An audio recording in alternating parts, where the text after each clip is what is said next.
दृष्टि लिखती है कि हमने तोड़ने के बाद ज्ञानवापी मस्जिद में उसके अवशेषों का इस्तेमाल किया और जो मंदिर की गिरफ्तारी सामने आई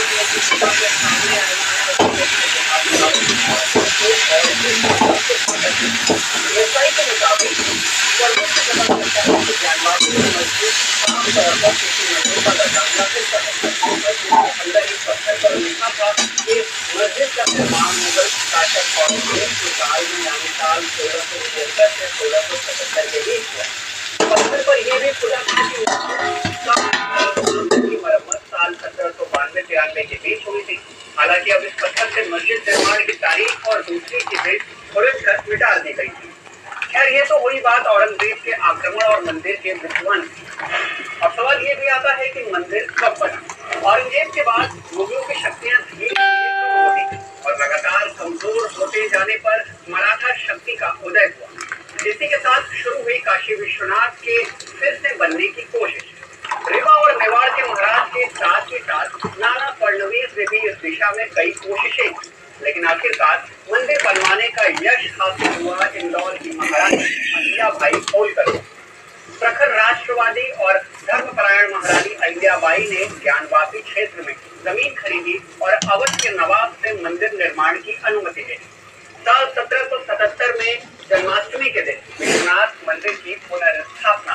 काशी विश्वनाथ मंदिर के निर्माण में मंदिर गर्भगृह के दोनों शिखरों को स्वर्ण जड़ित करने का काम पंजाब के महाराणा रणजीत सिंह के नाम पर। महाराजा रणजीत सिंह ने साल 1839 में धीरे धीरे इकट्ठा हुए काम से इस मंदिर में और भी विकास कार्य हुए। तब से लेकर साल 2019 तक काशी का ये विश्वनाथ मंदिर यथास्थिति में रहा।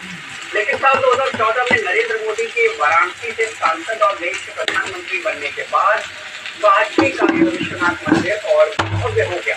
साल 2019 में प्रधानमंत्री नरेंद्र मोदी ने मंदिर के कॉरिडोर के निर्माण के लिए नया प्लान पेश किया और 13 दिसंबर को काशी विश्वनाथ कॉरिडोर बनकर तैयार किया। ऐसा होने से मंदिर में देश विदेश से श्रद्धालुओं का आना जाना कई गुना बढ़ गया। पर्यटकों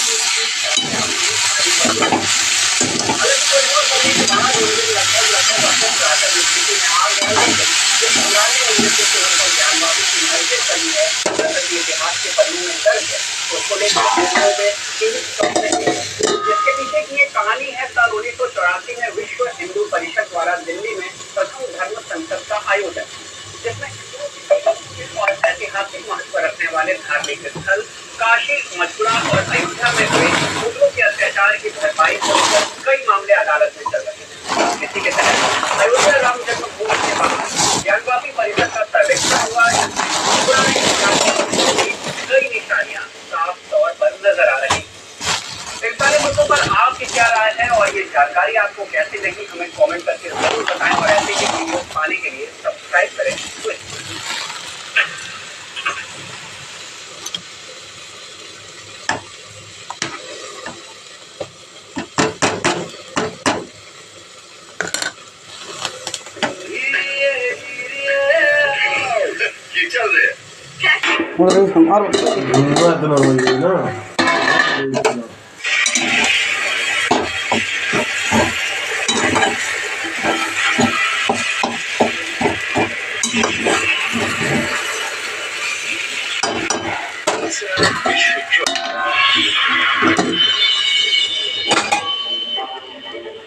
बाबा भिंगा, जिसने बिना आंखों की भी भविष्य को देखा था, जिसकी भविष्यवाणियों ने पूरी दुनिया के इंसानों को चौंकाया है।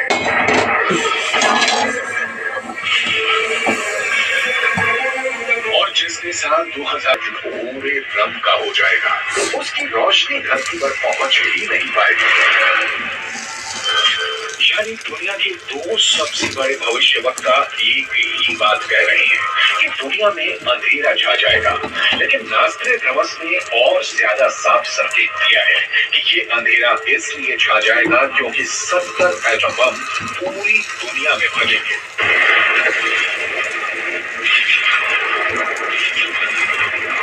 मशरूम की तरह बन जाएगा। आखिर तीसरा विश्व युद्ध कैसे शुरू होगा? आखिर तीसरे विश्व युद्ध में कौन कौन से देश शामिल होंगे? क्या पुतिन तीसरा विश्व युद्ध जीत पाएंगे? क्या चीन पूरी दुनिया पर कब्जा कर लेगा?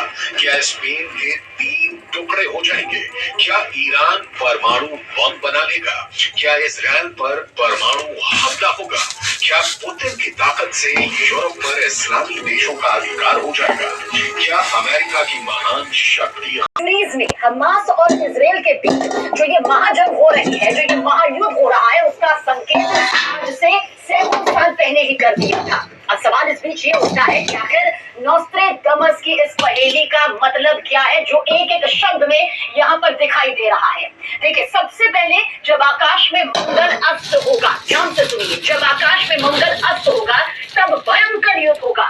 ज्योतिष के विद्वानों का कहना है कि 24 सितंबर को मंगल अस्त हुआ और 7 अक्टूबर को हमास और इजराइल के बीच महायुद्ध शुरू हो गया, जिसमें हमास ने शक्तिशाली देश इजराइल पर खौफनाक खतरनाक हमला कर दिया। ये नोस्ट्रेडमस की वो भविष्यवाणी है जो यकीनन सच भी साबित हुई है, क्योंकि हकीकत इस वक्त हमारे सामने है।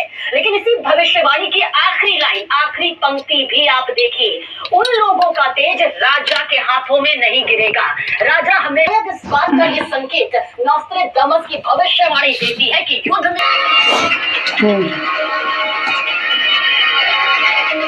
ही कि दो देशों का नामो निशान मिटना तय है। इसको लेकर क्या कहती है परम पूजनीय पंडित श्री